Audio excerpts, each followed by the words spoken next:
जय श्री राम।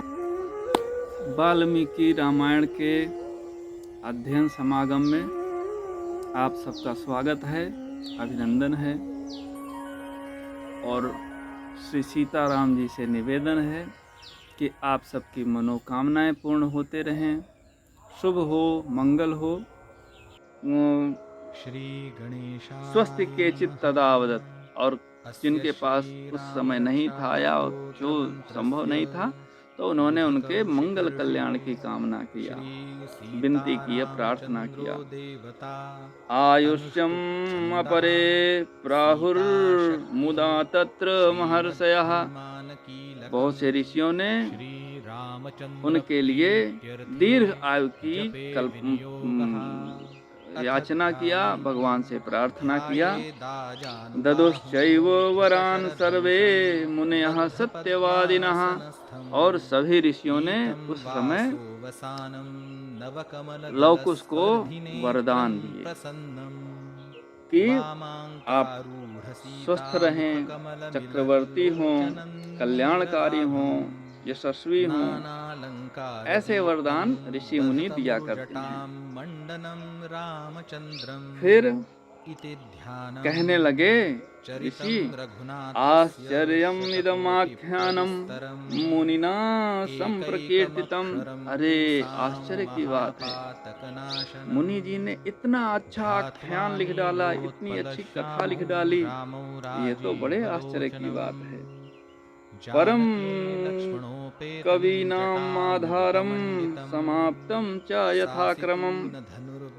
इस प्रकार से धीरे धीरे धीरे धीरे कहते हुए कथा अपने पूर्णता को प्राप्त हुई।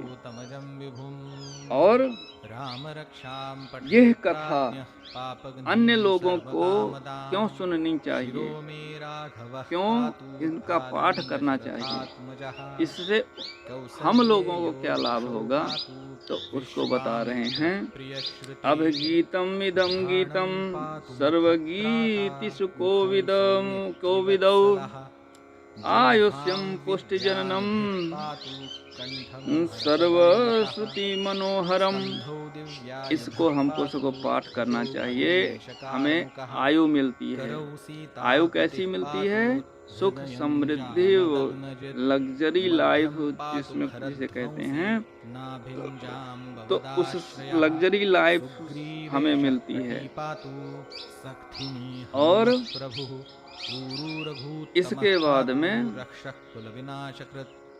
ऋषियों ने यह आशीर्वाद दिया कि इस ग्रंथ का, इस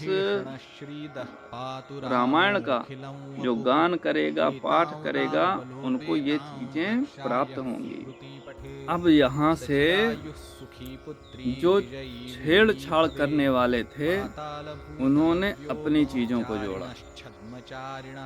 यहाँ तक श्लोक सही हैं,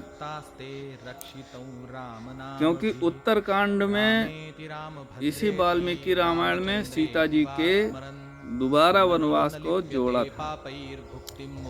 वे दुष्ट लोग ये जोड़ रहे हैं कि उस 14 वर्षों तक शत्रुघ्न एक जगह पर राज कर रहे थे राम जी की आज्ञा से। तो वहां से लौटते समय शत्रुघ्न जी को यह बात पता चली कि लवकुश ने एक बहुत अच्छा काव्य याद किया है और उस काव्य का वह गायन कर रहे हैं। यह सुन करके जैसे कीर्ति फैल जाती है, लोगों के रील वायरल हो जाते हैं, उनके सॉन्ग बहुत जल्दी से छट से वायरल हो जाते हैं, जन जन में प्रसिद्ध हो जाते हैं। तो लवकुश ने भी जब ये अपनी रामायण का गान सुनाया, तो वो भी उस समय वायरल हो गए। तो शत्रुघ्न जी को लगा कि ये तो बहुत अच्छा हुआ। तो उस राज्य से लौटते समय वाल्मीकि जी से आदेश लेकर के, लवकुश को लेकर के शत्रुघ्न जी अयोध्या आए, अपने चारों भाइयों को इकट्ठा किया और उनसे इस गान का और इस गान के मधुरता का, रसों का, छंदों का, अलंकारों का बहुत प्रशंसा किया। तो इसको सुन करके चारों भाई बड़े उत्साहित हो गए और लौकुश से कहा कि एक बार फिर से गा के सुनाओ। तो लौकुश ने वहाँ पर भी फिर से गाया। इस प्रकार से यह चतुर्थ सर्ग पूरा होता है। सारे लोग उस गान में खो गए, मगन हो गए, आनंदित हो गए। बोलो सियावर रामचंद्र की जय, लौकुश महाराज की जय। हमारा सौभाग्य है कि जहाँ पे हमारा यह क्षेत्र बसा हुआ है, भगवान राम ने इसको कुश जी को शासन करने को दिया था। जब सभी के बच्चों को राज्य बांटा था तो यह कुश जी के शासन में आता था। इसका उस समय नाम पड़ा था कुश भवनपुर। तो बोलो अवध धाम की जय हो, अवधपति की जय हो, आप सबका कल्याण हो। एक एक अंश आप देखते रहें।